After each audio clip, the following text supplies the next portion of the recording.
If you're working through this Birthing Better Breech online birthing class and you notice a difference in the video quality, I was recording on QuickTime and then found out that iMovie had a HD option. So there you are. I might look clearer and my wrinkles might be more. So today I want to talk to you about positions about breech birth. Now, if you're a pregnant woman watching this and you have a male partner, I really want you to invite him to come and look at this as well. Birthing Better exists because fathers and mothers equally develop these skills. So I'm always speaking from the skills that men showed me, taught me, we learned together, and from women.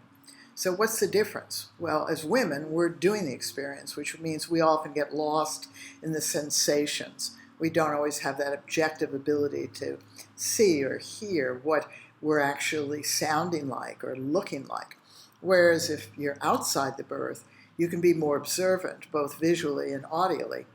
And the positions is one area where it's really, really important to have the person who's your birth coach, the person who's outside of you, paying really good attention. Because what are the risks to breech birth? And that is that the cord prolapses. That may or may not end up as a problem. Cords that prolapse don't necessarily get pinched and have a problem. They just come out first or come out with the baby. Just as cords wrapped around necks, wrapped around bodies don't necessarily have a problem. There are risks that may have problems. The other is that the baby's heads get stuck. And this is where I want to talk to that other person beside you. So, think about it. This is what dads figured out in the 80s when we really started to do the body work and learn the body work and birthing better because of the history of cesareans and what, as consumers in modern worlds, we wanted, which was to reduce risks. We're risk averse. We have risk aversion. So, as someone who's going to be outside this birth experience, there is a big object in her container. It's as simple as that. And so you have to think objectively about what that means. What does a big object need to open the container up and come down through and out? Well, to open things, it needs the ability of that container to have a mobility, right?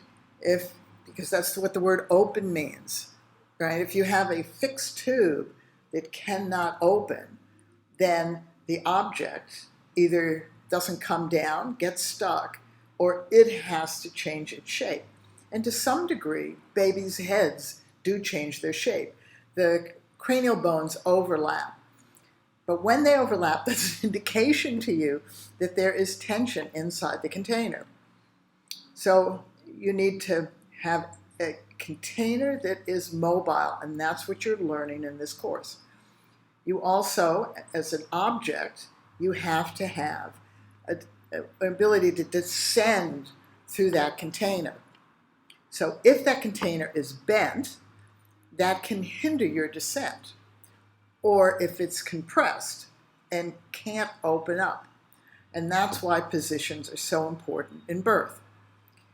The way you know that your baby is happy, that your baby is not being hindered by internal tension, compression of the container, or the bending of the container, is that the contractions are progressive. They start, they go up, they peak, they come down, they go away. And they repeat, getting more intense as you get to the pushing phase. In the second stage, the way you know your baby isn't hindered is that there is a reasonable amount of time. There is more of a spacing out of the contractions. But when there is a contraction, the baby should be moving out. And if the baby isn't moving out or doing something, that is telling you that the container is either fixed, there's tension inside, or it's bent in a way the baby doesn't like, or it's being compressed. Your job is to figure that out and to change positions. When you change positions, and this is what you need to remind yourself, your baby is responding to the positions you're changing. Your whole body changes positions. So if you are on your knees, you can contract your butt.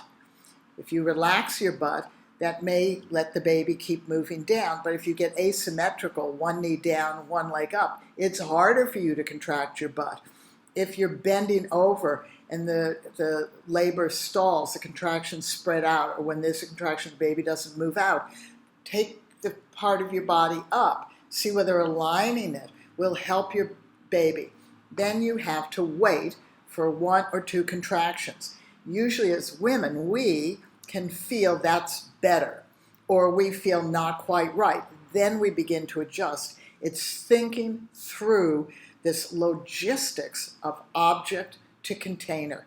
And you'll see that on the video in this lesson.